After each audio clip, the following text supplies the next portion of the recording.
Hello guys, কেমন আছো তোমরা সবাই? আশা করি সবাই খুব ভালো আছো। আর আজকে সত্যি বলতে কি আমি একদম ভালো নেই, আমার শরীর ভীষণ খারাপ।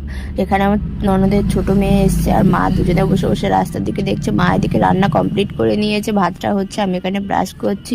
যেহেতু আমার শরীর ভালো নেই বলে আমি বেলা করে উঠেছি। মা পুজো দেবে বলে ফুল নিয়ে এসেছিলো বাজার থেকে, যেহেতু আমাদের এখানে ফুল পাওয়া যায় না, রোডের ধারে থাকি তো বুঝতেই পারছো, ওই জন্য মা বাজার থেকে কিনে এনে রেখে দিয়েছে।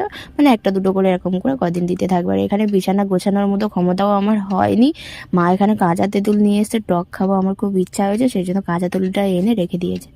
খুলে দে, খুলে দে, সে ঘরের মধ্যে আসবে, খুলে দে, কাঁদবে। আজকে এত শরীর খারাপ, আমি আর ভিডিও কন্টিনিউ করতে পারিনি। সকালে একটু একটু ভালো লাগছিল তো ভিডিওটা আমি স্টার্ট করেছিলাম, কিন্তু এখন আমার বর্তমান প্রচুর শরীর খারাপ। তো চলো ভিডিওটা আমি আজকে এখানেই শেষ করছি, দেখা হচ্ছে তোমাদের সঙ্গে নেক্সট একটা ভিডিওতে। বাই বাই, সবাই খুব ভালো।